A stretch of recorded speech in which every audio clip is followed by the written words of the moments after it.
We all have a love and hate relationship with Meta, formerly known as Oculus, while playing VRChat. Of course, most of us own like a Quest 2, Quest 3, Quest 3S. Some people own Quest Pro for the eye and face tracking. More social interaction, of course, right? But the experience to set it up with, Steam VR, full body tracking, all that, index controllers even. It's kind of a pain in the ass. So I thought, you know what, let's go back to the wired headset days. And then I got a little bit carried away. Pulled out the first headset I've ever owned, and that was my introduction into VR. And thought, you know what, I wonder if I could play VRChat with full body tracking using an Oculus Rift DK2.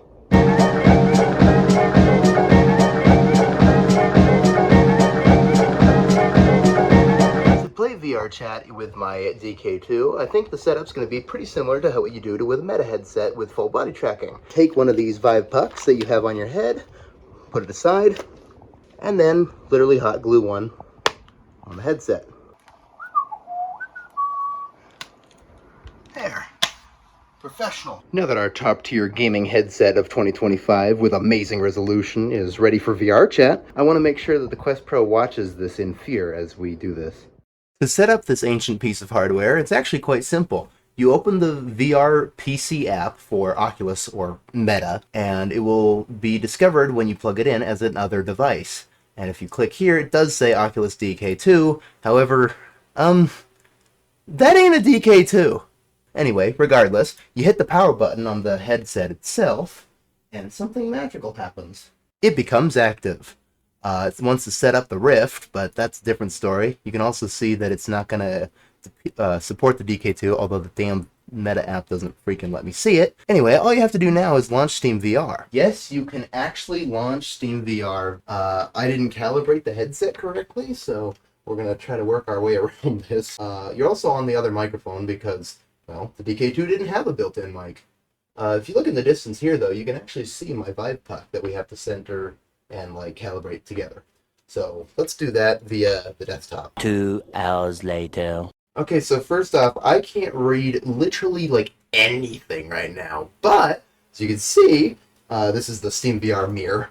You can actually see the controllers are lined up with my actual hands. So the trackers are doing their job on the head. There's also some down there. Let's see if we can do the very cursed thing. Looks like it worked.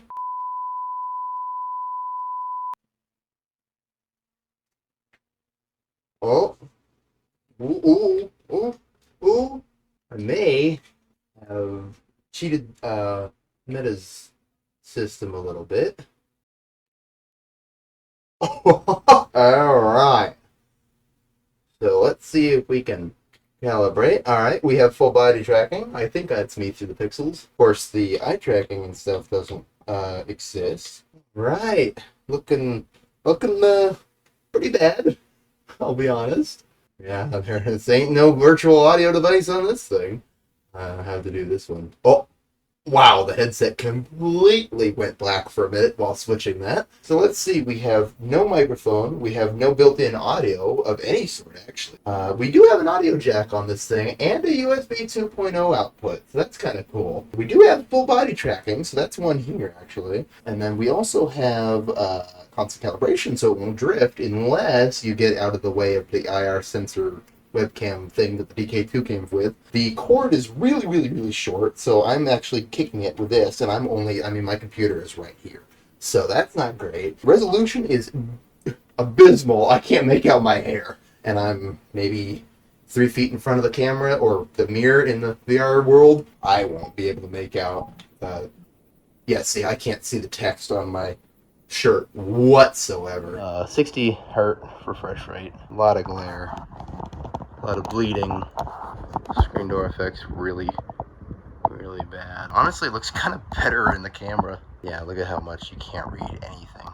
You really can't tell the distortion either, but these lenses also, I've noticed, because now being so used to something else that's actually good hardware nowadays, if I do this left and right thing, you can see the distortion that the screen has that it's trying to correct via the lenses.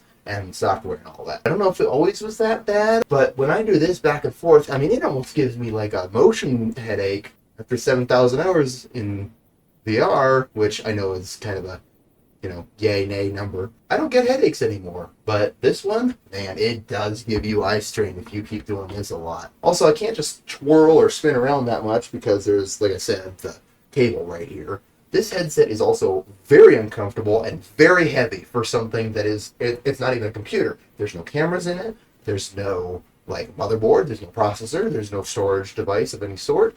It's literally just, like, two little screens, a lens, and a housing. Or two lenses and a housing. The strap that comes with it is arguably better than the Quest 2's, the, like, original strap, because it's a little bit thicker and, like, softer. But it ain't great. Right now, my field of view it's really not that bad. But, of course, the screen door effect that you don't even hear people talking about the screen door effect anymore, right? Because it's nothing you have to worry about, is abysmal. So here, let's see here.